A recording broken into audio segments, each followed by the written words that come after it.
In 1998, a man walked into a bank with lemon juice on his face. He believed it would make him invisible to security cameras. The world laughed. Science took notes. What if being funny is not just a gift, but a survival tactic, a social weapon, and a psychological hack? But before there were words, there was laughter. Long before our ancestors developed language, they were already giggling, snorting, and cackling their way through social interactions. Laughter is ancient, older than civilization, older than the written word, maybe even older than storytelling itself. It served a primal function, survival through connection. When early humans laughed together, they were not just sharing joy, they were sending signals. I am safe. You are safe. We belong together. Scientists believe laughter may have evolved from the grooming behaviors seen in primates, where apes bond by picking bugs off each other's backs. Humans bond by sharing a good joke or laughing at something absurd. Grooming takes time and physical proximity. Laughter works faster and across distances. It is more efficient. Evolution's version of an instant group hug. Laughter was our Wi-Fi signal. If you were not connected, you were cast out. And back then, being alone meant being eaten. In a world full of predators and uncertainties, belonging was everything. Humor became the key to unlocking safety, status, and social bonds. It was not just about being funny, it was about being included, being accepted, and ultimately, surviving. Now let us fast forward to the modern brain, a tangled mess of ancient instincts running on prehistoric software. When you laugh, something extraordinary happens under the hood. Dopamine, the feel-good neurotransmitter, floods your brain like a reward jackpot. At the same time, cortisol, your stress hormone, takes a nosedive. In other words, laughter quite literally rewires your emotional state in real time. But that is not all. Neuroscientists using fMRI scans have found that humor lights up the brain in ways eerily similar to food, sex, and music. Your brain responds to a well-timed punchline the same way it responds to a satisfying meal or a passionate kiss. It activates the reward centers deep in your limbic system. Humor does not just entertain, it seduces your biology. Your brain treats a good joke like a cupcake you did not expect, except it burns calories instead of adding them. It tricks the brain into joy. That is the psychological magic of laughter, a chemical cocktail that brings people together, dissolves tension, and makes you momentarily bulletproof to stress. And it all happens in a fraction of a second.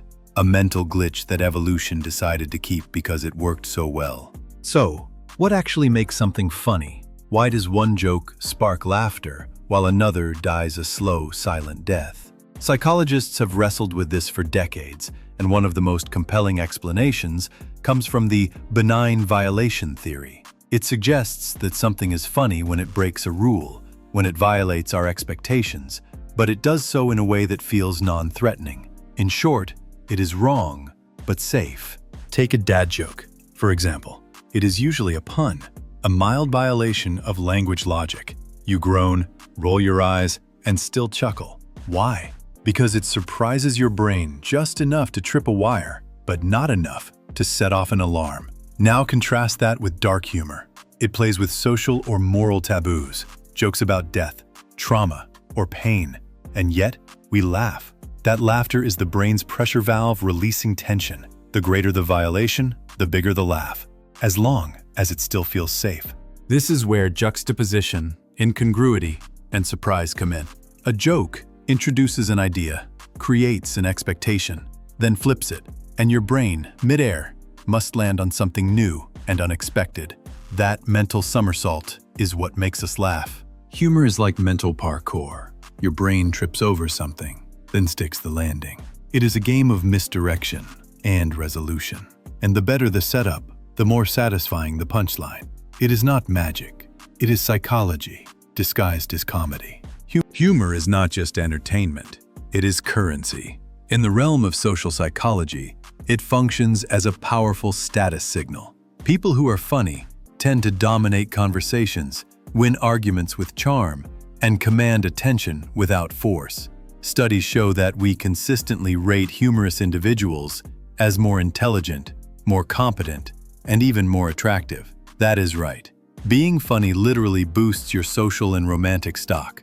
There is even something called the humor effect, a cognitive bias where people are more likely to remember humorous information over neutral facts.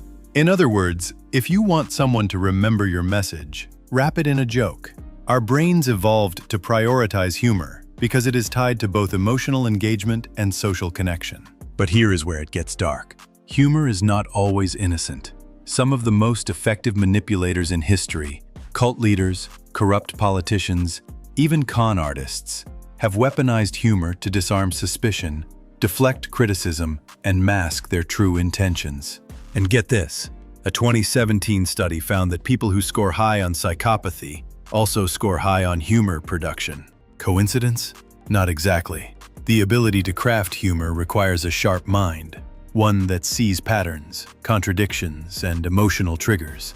Unfortunately, that same skill set can also be used to manipulate rather than connect. Being funny is not a magical gift from the comedy gods. It is a skill, and like any skill, it can be learned, refined, and sharpened. If you want to become funnier, the first step is observation. Humor often lives in the absurdity of everyday life, the weird, the awkward, the inconsistently human. Train your brain to notice these cracks in reality. The more you see the world sideways, the more material you have to play with. Next, focus on timing. Great comedians know that silence is part of the punchline. Pauses are like punctuation. They give your words weight. Deliver the unexpected, then let it breathe.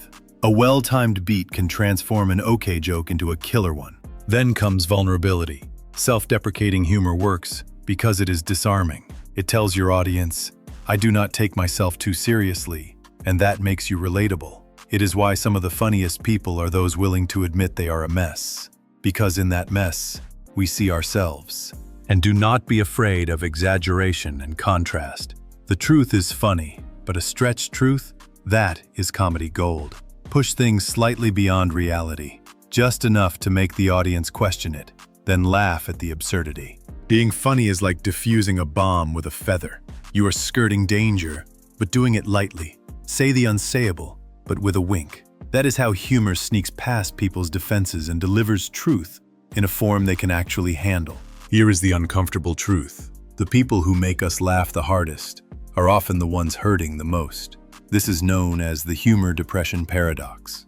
The same brain that crafts brilliant jokes can also spiral into darkness. Robin Williams made the world laugh while privately battling demons. And he was not an exception. He was a pattern. Many comedians and funny individuals use humor as a coping mechanism.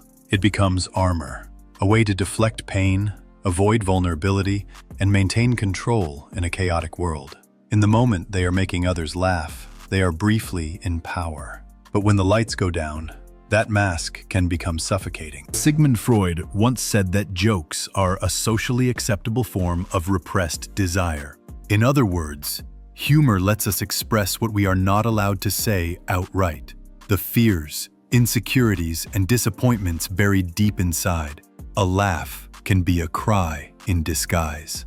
Funny people are often the best at hiding sadness, because they are the only ones who know how to make everyone else forget theirs. They have studied pain up close and turned it into something useful, something shareable. But behind every perfect punchline, there may be a story they are still not ready to tell. In a world that rewards conformity and punishes vulnerability, humor is rebellion. It is not just about making others laugh. It is about showing you understand what others feel, but dare to say it first. So the next time you laugh, ask yourself, what truth just slipped past your defenses? If this video made you laugh, smirk, or suddenly feel very seen, congratulations. You are now part of the Warped Mind Lab. Like, subscribe, and share this with that one friend who thinks they are the funniest person alive. Let science decide.